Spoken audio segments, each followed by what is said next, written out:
ಸ್ನೇಹಿತರೆ, ಹೊಸ ಕಾದಂಬರಿ ಭೂಮಿ. ದಯವಿಟ್ಟು ಕಥೆಯನ್ನು ಪೂರ್ತಿ ಕೇಳಿ, ಕತೆಗೊಂದು ಲೈಕ್ ಮಾಡಿ, ನಮ್ಮ ಚಾನಲ್ನ ಸಬ್ಸ್ಕ್ರೈಬ್ ಆಗಿ. ಆಟೋ ಒಂದು ಮದುವೆ ಮಂಟಪ ಎದುರು ನಿಂತಿತು. ಅದರಿಂದ ಇಳಿದ ನಿರ್ಮಲರವರು ಆಟೋದವನಿಗೆ ದುಡ್ಡು ಕೊಟ್ಟು ಬಂದರು. ಪ್ರವೇಶ ದ್ವಾರದಲ್ಲಿ ಹೂವಿನ ಅಲಂಕಾರದಿಂದ ಸಿದ್ಧಗೊಂಡ ಬೋರ್ಡ್ ಮೇಲೆ ಆದಿತ್ಯ ವೆಡ್ಸ್ ಭೂಮಿ ಎಂದು ಬರೆದಿತ್ತು.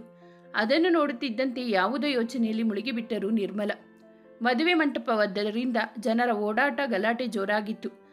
ಹುಡುಗನನ್ನು ಕಾಶಿಯಾತ್ರೆಗೆ ಎಂದು ಕರೆದುಕೊಂಡು ಬಂದಾಗ ಮಂಗಳವಾದ್ಯದ ಸದ್ದು ಕೇಳಿ ಯೋಚನೆಯಿಂದ ಅವರು ಹೊರಬಿದ್ದ ನಿರ್ಮಲ ಭೂಮಿಯನ್ನು ಅರಸುತ್ತಾ ಮಂಟಪದೊಳಗೆ ಪ್ರವೇಶಿಸಿದರು. ಭೂಮಿ ಚಂದದ ಗೊಂಬೆಯಂತೆ ತಯಾರಾಗಿ ಮಡಿಲಲ್ಲಿ ಮಗುವನ್ನು ಮಲಗಿಸಿಕೊಂಡು ಆಡಿಸುತ್ತಿದ್ದಳು. ಮಗುನ ನನಗೆ ಕೊಡು ಭೂಮಿ, ನಾನು ನೋಡಿಕೊಳ್ಳುತ್ತೇನೆ, ನಿನ್ನ ಬಟ್ಟೆ ಹಾಳಾಗುತ್ತೆ ಎಂದರು ಕೌಸಲ್ಯ. ಇಲ್ಲ ಅಮ್ಮ, ಮಗು ನನ್ನ ಜೊತೆಯಲ್ಲಿ ಇರಲಿ, ನಾನು ಯಾರಿಗೂ ಕೊಡಲ್ಲ ಎಂದಿದ್ದಳು ಭೂಮಿ. ಕೌಸಲ್ಯ, ಹಾಗಲ್ಲ ಪುಟ್ಟ, ಗಂಡಿನ ಕಡೆಯವರು ನೋಡಿದರೆ ಏನಂದುಕೊಳ್ಳುತ್ತಾರೆ ಹೇಳು. ನಿನ್ನ ಕುತ್ತಿಗೆಗೆ ತಾಳಿ ಬೀಳೋವರೆಗೂ ಮಗು ನನ್ನ ಬಳಿ ಇರಲಿ, ನಾನು ಜೋಪಾನ ಮಾಡ್ತೀನಿ, ಆಮೇಲೆ ನಿನ್ನಿಷ್ಟದಂತೆ ಮಗುವನ್ನು ನೀನೇ ಆಡಿಸು, ಈಗ ಮಗುನ ಕೊಡು ಎಂದರು. ಅಮ್ಮ, ಅವರಿಗೆ ಈ ವಿಷಯ ತಿಳಿಸಿದ ಮೇಲೆ ತಾನೆ ನಾನು ಮದುವೆಗೆ ಒಪ್ಪಿಕೊಂಡದ್ದು. ಇವಾಗ ಅವರೇನು ಅಂದುಕೊಂಡರೆ ನನಗೆ ಏನು? ಮಗು ನನ್ನ ಜೊತೆಯಲ್ಲಿ ಇರುತ್ತೆ, ಇಷ್ಟ ಇದ್ದರೆ ಮದುವೆ, ಇಲ್ಲ ಅಂದರೆ ಇದು ಇಲ್ಲಿಗೆ ನಿಲ್ಲಲಿ, ನನಗ್ಯಾವ ಬೇಜಾರು ಇಲ್ಲ ಎಂದಿದ್ದಳು ಕಡ್ಡಿ ಮುರಿದಂತೆ. ಭೂಮಿ, ನೀನ್ಯಾವಾಗ ದೊಡ್ಡವರ ಬಳಿ ಹೀಗೆ ಮಾತಾಡೋದನ್ನು ಕಲಿತೆ?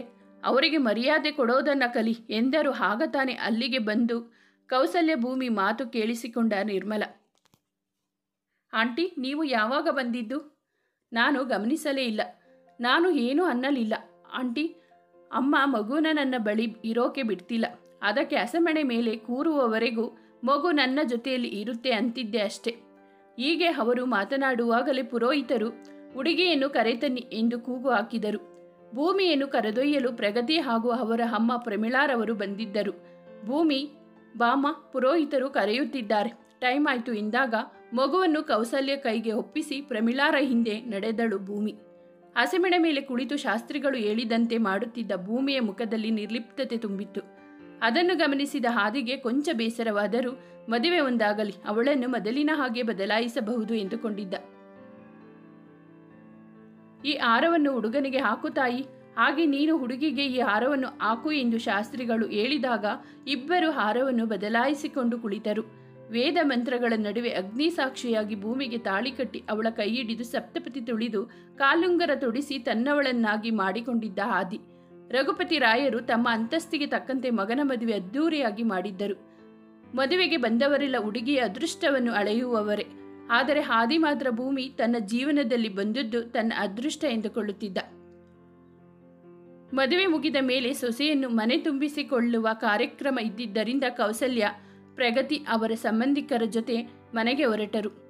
ಅವರಿಂದೇನೆ ಮದುಮಕ್ಕಳನ್ನು ಒತ್ತ ಕಾರು ಕೂಡ ಮನೆ ಕಡೆ ಹೊರಟಿತು. ಭೂಮಿ ಮೌನಗೌರಿಯಾಗಿ ಕುಳಿತಿದ್ದಳು. ಅವಳನ್ನು ಕೆಣಕುವ ಮನಸ್ಸು ಆದಿಗೂ ಇರಲಿಲ್ಲ. ಅವಳು ದಾರಿ ನೋಡುತ್ತಿದ್ದರೆ ಅವನು ಅವಳನ್ನೇ ನೋಡುತ್ತಾ ಕುಳಿತಿದ್ದ. ಎಷ್ಟರ ಮಟ್ಟಿಗೆ ಅವನು ಅವಳ ಧ್ಯಾನದಲ್ಲಿ ಮುಳುಗಿದ್ದ ಎಂದರೆ ಕಾರ್ ಮನೆ ಮುಂದೆ ಬಂದು ನಿಂತಿದ್ದು ಸಹ ಅವನ ಗಮನಕ್ಕೆ ಬರಲಿಲ್ಲ. ಡ್ರೈವರ್, ಸರ್, ಮನೆ ಬಂತು ಎಂದಾಗಲೇ ಅವನಿಗೆ ಎಚ್ಚರವಾಗಿದ್ದು. ಭೂಮಿ ಅವನನ್ನೊಮ್ಮೆ ದುಮಗುಟ್ಟುತ್ತಾ ನೋಡಿ ಕಾರ್ ಇಳಿದು ಹೋಗಿಬಿಟ್ಟಳು. ಇನ್ನೇನು ಮನೆ ಒಳಗೆ ಕಾಲಿಡಬೇಕು, ಪ್ರಮಿಳಾರವರು ತಡೆದಿದ್ದರು. ಇರುಪುಟ್ಟ, ಆರತಿ ಬೆಳಗಿದ ಮೇಲೆ ಒಳಗೆ ಬರಬೇಕು ಎಂದರು. ಅಷ್ಟರಲ್ಲಿ ಹಾದಿ ಸಹ ಬಂದು ಅವಳನ್ನು ಸೇರಿದ್ದ. ಇಬ್ಬರಿಗೂ ಆರತಿ ಬೆಳಗಿ ಬಲಗಾಲಿಟ್ಟು ಒಳಗೆ ಬನ್ನಿ ಎಂದರು. ಆ ಹೊತ್ತಿಗೆ ಪ್ರಗತಿ ಮತ್ತೆ ಅವರನ್ನು ತಡೆದಿದ್ದಳು. ಅತ್ತಿಗೆ, ಅಣ್ಣನ ಹೆಸರು ಹೇಳಿ ಒಳಗೆ ಬರಬೇಕು ಎಂದು. ಭೂಮಿಗೆ ಕೋಪ ಬಂದಿತ್ತು. ಪ್ರಗತಿಯ ಮಾತು ಕೇಳಿಯಲ್ಲ, ಅವನ ಹೆಸರು ಹೇಳಬೇಕಲ್ಲ ಎಂದು ಏನು ಪ್ರತಿಕ್ರಿಯಿಸದೆ ಸುಮ್ಮನೆ ನಿಂತಿದ್ದಳು. ಅವಳ ಮನವರಿತ ಆದಿ, ತರ್ಲೆ, ಭೂಮಿಗೆ ಬೆಳಗ್ಗೆಯಿಂದ ಶಾಸ್ತ್ರ ಅದು ಇದು ಅಂತ ಸುಸ್ತಾಗಿದೆ, ಅವರು ರೆಸ್ಟ್ ಮಾಡಬೇಕು, ದಾರಿ ಬಿಡು.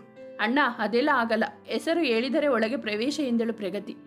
ಭೂಮಿಗೆ ಮಾತ್ರ ಇವನ ಹೆಸರು ಹೇಳುವುದಕ್ಕಿಂತ ಹೊರಗೆ ಇರುವುದು ಒಳ್ಳೆಯದು ಅನಿಸಿತು. ಸರಿ ಭೂಮಿ, ಈಗ ನನ್ನ ಬೆಟರ್ ಆಫ್ ಸೋ ಅವರದು ಸೇರಿಸಿ ನಾನೇ ಹೇಳ್ತೀನಿ ಕೇಳು. ನನ್ನ ಹೆಸರು ಆದಿ, ನಾನು ನನ್ನ ಹೆಂಡತಿ ಭೂಮಿ ಜೊತೆ ಬಂದಿದ್ದೀನಿ, ಆಯ್ತಾ? ಈಗ ಒಳಗೆ ಬರಬಹುದಾ ಎಂದಿದ್ದ ಆದಿ. ಅವನು ಹೇಳಿದ್ದು ಕೇಳಿ ಎಲ್ಲರೂ ಖುಷಿಪಟ್ಟರು. ಕೌಸಲ್ಯ ನಿರ್ಮಲರಿಗಂತೂ ಏನೋ ಸಮಾಧಾನ. ಹಬ್ಬ ಅಣ್ಣ, ಸೂಪರ್, ನೀನು ಎಷ್ಟು ಚೆನ್ನಾಗಿ ಹೇಳಿದೆ, ವಾವ್ ಎಂದು ಚಿಕ್ಕ ಮಕ್ಕಳಂತೆ ಚಪ್ಪಾಳೆ ತಟ್ಟಿದಳು ಪ್ರಗತಿ. ಇದನ್ನೆಲ್ಲ ನೋಡುತ್ತಿದ್ದ ಭೂಮಿಗೆ ಮಾತ್ರ ತಲೆ ಚಚ್ಚಿಕೊಳ್ಳುವಂತಾಯಿತು. ದೇವರ ಮುಂದೆ ದೀಪ ಹಚ್ಚಿ ಆದಷ್ಟು ಬೇಗ ನನಗೆ ಈ ಬಂಧನದಿಂದ ಮುಕ್ತಿ ಕೊಡಿ ಸ್ವಾಮಿ ಎಂದು ಭೂಮಿ ಬೇಡಿಕೊಂಡರೆ ನನ್ನ ಕೊನೆ ಉಸಿರಿರೋವರೆಗೂ ಭೂಮಿ ನನ್ನ ಜೊತೆ ಇರುವ ಹಾಗೆ ಮಾಡು ತಂದೆ ಎಂದು ಬೇಡಿಕೊಂಡಿದ್ದ ಆದಿ. ಇಬ್ಬರು ದೇವರಿಗೆ ಕೈಮುಗಿದು ಬಂದರು. ಅತ್ತಿಗೆ ನಿಮಗೆ ಮನೆ ತೋರಿಸ್ತೀನಿ ಬನ್ನಿ ಎಂದು ಪ್ರಗತಿ ಅವಳಿಗೆ ಕಿಚನ್ನಿಂದ ಹಿಡಿದು 2 ಅಂತಸ್ತಿನ ಮನೆ ಪೂರ ತೋರಿಸಿ ಯಾರ ರೂಮ್ ಯಾವುದು ಎಂದು ತಿಳಿಸಿ ಆದಿ ರೂಮ್ ಬಳಿ ಕರೆದುಕೊಂಡು ಬಂದವಳು, ಇದೇ ಆದಿ ರೂಮ್, ಇನ್ನು ಮುಂದೆ ನಿಮ್ಮದು ಸಹ. ಈಗ ನೀವು ರೆಸ್ಟ್ ಮಾಡಿ, ಆಮೇಲೆ ನಾವಿಬ್ಬರು ಸೇರಿ ನಿಮ್ಮ ಬಟ್ಟೆಗಳನ್ನು ಜೋಡಿಸೋಣ ಎಂದು ಹೇಳಿ ಕೆಳಗೆ ಹೋದಳು. ಭೂಮಿ ರೂಮ್ ಒಳಗೆ ಹೋದವಳು ಅಲ್ಲೇ ಇದ್ದ ಸೋಫಾದ ಮೇಲೆ ತಲೆ ಹಿಡಿದು ಕುಳಿತಳು. ಸ್ವಲ್ಪ ಸಮಯ ಹಾಗೆ ಕುಳಿತವಳು ಏನನ್ನು ನೆನೆದು ಕಣ್ಣೀರು ಸುರಿಸಿದಳು. ಆಗ ಅವಳಿಗೆ ನೆನಪಾಯಿತು ಮಗು. ಎದ್ದು ಓಡಿ ಬರುವಾಗ ಆದಿ ಮಗುವನ್ನು ಎತ್ತಿಕೊಂಡು ರೂಮಿನ ಕಡೆಗೆ ಬರುತ್ತಿದ್ದ. ಹಾಗಾಗಿ ಅಲ್ಲಿ ನಿಂತು ಬಿಟ್ಟಳು. ಅವನು ಬಂದೊಡನೆ ಮಗುವನ್ನು ಅವನ ಕೈಯಿಂದ ಕಸಿದು ಒಳ ನಡೆದಳು. ಅವಳ ವರ್ತನೆಯಿಂದ ಆದಿಗೇನು ಬೇಜಾರಿಲ್ಲ, ಬದಲಿಗೆ ಅವಳನ್ನು ಹೇಗೆ ಸಮಾಧಾನಿಸುವುದು ಎಂದು ಯೋಚಿಸುತ್ತಿದ್ದ. ಭೂಮಿ ಮಗುವನ್ನು ಕರೆದುಕೊಂಡು ಹೋಗಿ ಮಲಗಿಸಿದಳು.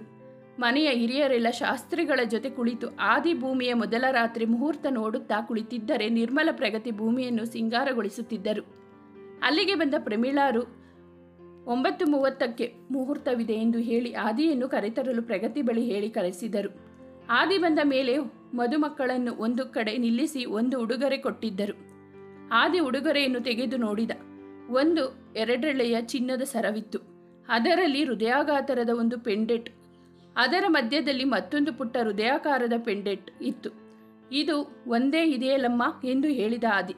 ಹಾಗೆ ಕಾಣುತ್ತೆ ಅಷ್ಟೇ, ಆದರೆ ಅದರಲ್ಲಿ 2 ಚೈನ್ ಇದೆ ಎಂದು ಪ್ರಮೀಳೆ ತೆಗೆದುಕೊಂಡು 2ರಲ್ಲಿ ಒಂದು ಎಳೆ ತೆಗೆದು ಒಂದು ಪೆಂಡೆಂಟ್ ಅದಕ್ಕೆ ಹಾಕಿ ಮತ್ತೊಂದು ಪುಟ್ಟ ಪೆಂಡೆಂಟ್ ತೆಗೆದು ಇನ್ನೊಂದಕ್ಕೆ ಹಾಕಿ ಇಬ್ಬರಿಗೂ ಒಂದೊಂದು ಚೈನ್ ಕೊಟ್ಟು, ನೋಡಿ, ಇವೆರಡರಲ್ಲಿ ಒಂದು ಕಳೆದರೆ ಇನ್ನೊಂದಕ್ಕೆ ಅರ್ಥವಿಲ್ಲ, ಹಾಗಾಗಿ ಜೋಪಾನವಾಗಿ ನೋಡಿಕೊಳ್ಳಿ ಎಂದು ಹೇಳಿ ಇಬ್ಬರಿಗೂ ತಾನೇ ಅದನ್ನು ಹಾಕಿ ಆದಿಯನ್ನು ರೂಮಿಗೆ ಕಳಿಸಿ ಪ್ರಗತಿಯನ್ನು ಕರೆದುಕೊಂಡು ಹಾಲಿಗೆ ಗ್ಲಾಸ್ ತರಲು ಅಡುಗೆ ಮನೆ ಕಡೆ ಹೊರಟರು. ನೋಡು ಪುಟ್ಟ, ಎಷ್ಟು ಚೆನ್ನಾಗಿ ನೋಡಿಕೊಳ್ಳುತ್ತಾರೆ ಅವರು ನಿನ್ನನ್ನು. ತುಂಬ ಅದೃಷ್ಟ ಮಾಡಿದ್ದೆ ಪುಟ್ಟ, ಇಂಥ ಮನೆಗೆ ಸೊಸೆಯಾಗಿ ಬರೋಕೆ. ಈಗ ನಿನ್ನ ಜೀವನದ ಹೊಸ ಅಧ್ಯಾಯ ಶುರುವಾಗಲಿದೆ. ಹಳೆಯದನ್ನು ನೆನೆದು ಮುಂದಿರುವ ಭವಿಷ್ಯವನ್ನು ಹಾಳು ಮಾಡಿಕೊಳ್ಳಬೇಡ. ಈ ಮನೆಗೆ ಒಳ್ಳೆ ಸೊಸೆಯಾಗಿ ಆದಿಗೆ ಒಳ್ಳೆಯ ಮಡದಿಯಾಗಿ ಬದುಕು ಸಾಗಿಸು. ಇನ್ನು ಮುಂದೆ ನಿನಗೆ ಎಲ್ಲ ಒಳ್ಳೆಯದೇ ಆಗುತ್ತೆ. ಏನದು ಮನತುಂಬಿ ಹರಿಸಿದರು ನಿರ್ಮಲ. ಹೌದು, ಭೂಮಿ ನಡೆದಿದ್ದನ್ನು ನೆನೆದು ಆ ದಿನ ದೂರ ಮಾಡದೆ ಅವನ ಜೊತೆ ಹೊಂದಿಕೊಂಡು ನಡೆಯೋದನ್ನು ಕಲಿ, ಅಷ್ಟೇ ನಾನು ನಿನಗೆ ಹೇಳೋದು ಎಂದರು ಕೌಸಲ್ಯ. ರಘುಪತಿ ರಾಯರು ಹೆಸರಾಂತ ಬಿಸ್ನೆಸ್ ಮ್ಯಾನ್, ಪ್ರಗತಿ ಟೆಕ್ಸ್ಟೈಲ್ ಮಾಲೀಕ, ಕರ್ನಾಟಕ, ಹೈದರಾಬಾದ್, ಪುಣೆ, ಹೀಗೆ ಎಲ್ಲ ಕಡೆ ಅವರದೊಂದು ಬ್ರಾಂಚ್ ಇದೆ. ರಘುಪತಿಯವರು ಧರ್ಮಪತ್ನಿ ಪ್ರಮೀಳಾ, ಗಂಡ ಮನೆ ಮಕ್ಕಳು ಇದೇ ಅವರ ಪ್ರಪಂಚ. ಈ ದಂಪತಿಗೆ 2 ಮಕ್ಕಳು, ಆದಿ ಹಾಗೂ ಪ್ರಗತಿ. ಆದಿ ತಂದೆಯ ಬಿಸ್ನೆಸ್ಗೆ ವಾರಸುದಾರನಾಗಲು ಸಿದ್ಧನಾಗಿದ್ದ. ಪ್ರಗತಿ 2nd ಇಯರ್ ಡಿಗ್ರಿ ಓದುತ್ತಿದ್ದಳು. ಅವರು ಅಂತಸ್ತಿನಲ್ಲಿ ಮಾತ್ರವಲ್ಲ, ಗುಣದಲ್ಲೂ ಸಿರಿವಂತರೆ. ಕಷ್ಟ ಎಂದು ಮನೆಗೆ ಬಂದವರು ಯಾರೇ ಆಗಲಿ ಅವರಿಗೆ ಸಹಾಯ ಮಾಡುತ್ತಿದ್ದರು. ಆದಿ ತಾನು ಒಂದು ಹುಡುಗಿನ ಇಷ್ಟಪಟ್ಟಿದ್ದೇನೆ, ಅವಳನ್ನೇ ಮದುವೆ ಆಗ್ತೀನಿ ಅಂದಾಗ ಹುಡುಗಿ ಆಸ್ತಿ ಅಂತಸ್ತಿನ ಬಗ್ಗೆ ಯೋಚಿಸದೆ ಅವಳನ್ನು ಸೊಸೆಯನ್ನಾಗಿಸಿಕೊಳ್ಳಲು ಒಪ್ಪಿಗೆ ಕೊಟ್ಟಿದ್ದರು. ಹೆಣ್ಣು ಕೇಳೋಕೆ ಭೂಮಿ ಮನೆಗೆ ಹೋದಾಗ ಮಗುವನ್ನು ಬಿಟ್ಟು ತಾನು ಮದುವೆಯಾಗಲಾರೆ, ನನ್ನ ಜೊತೆ ನನ್ನ ಮಗುವನ್ನು ಒಪ್ಪಿಕೊಳ್ಳದಿದ್ದರೆ ನನಗೆ ಈ ಮದುವೆಗೆ ಮತ್ತೆ ಯಾವ ಅಭ್ಯಂತರವಿಲ್ಲ ಎಂದಿದ್ದಳು. ಕೌಸಲ್ಯ ಬುದ್ಧಿ ಹೇಳಲು ಪ್ರಯತ್ನಿಸಿದರು, ಅವಳು ಕೇಳಲಿಲ್ಲ. ಮಗನ ಪ್ರೀತಿಗೋಸ್ಕರ ಅವಳ ಷರತ್ತನ್ನು ಒಪ್ಪಿ ಮದುವೆ ಮಾಡಿಸಿದರು ರಘುಪತಿ. ಆದಿ ಭೂಮಿಗೋಸ್ಕರ ರೂಮಿನಲ್ಲಿ ಕಾಯುತ್ತಿದ್ದ. ಭೂಮಿ ಹಾಲಿನ ಗ್ಲಾಸ್ ಹಿಡಿದು ರೂಮಿಗೆ ಬಂದು ಗ್ಲಾಸಲ್ಲೇ ಪಕ್ಕದಲ್ಲಿ ಟೇಬಲ್ ಮೇಲೆ ಇಟ್ಟು ಸೋಫಾದ ಮೇಲೆ ಕುಳಿತಳು. ಭೂಮಿ, ಥ್ಯಾಂಕ್ಸ್ ಮದುವೆಗೆ ಒಪ್ಪಿದ್ದಕ್ಕೆ. ನನಗೆ ಗೊತ್ತು ನೀನು ಇನ್ನು ನನ್ನನ್ನು ಪ್ರೀತಿಸುತ್ತಿದ್ದೀಯಾ ಎಂದು. ಆದಿಯನ್ನು ತಡೆದ ಭೂಮಿ, ಸಾರಿ, ಸೃಷ್ಟಿ ಮಾತು ಕೊಟ್ಟಿದ್ದಕ್ಕೆ ಅನ್ನೋ ಒಂದೇ ಒಂದು ಕಾರಣಕ್ಕಾಗಿ ನಾನು ನಿನ್ನನ್ನು ಮದುವೆಯಾಗಿದ್ದು ಅಷ್ಟೇ. ಅದು ಬಿಟ್ಟರೆ ಬೇರೆ ಇನ್ನೇನೂ ಇಲ್ಲ.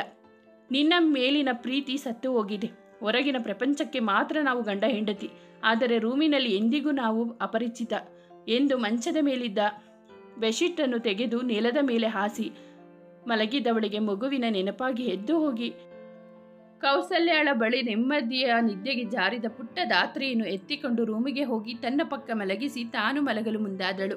1 ನಿಮಿಷ, ತುಂಬ ಚಳಿ ಇದೆ, ಪಾಪು ಕೆಳಗೆ ಮಲಗೋದು ಬೇಡ, ನೀವಿಬ್ಬರು ಇಲ್ಲಿ ಮಂಚದ ಮೇಲೆ ಮಲಗಿ, ನಾನು ಆ ಸೋಫಾದಲ್ಲಿ ಮಲಗುತ್ತೇನೆ ಎಂದ ಆದಿ.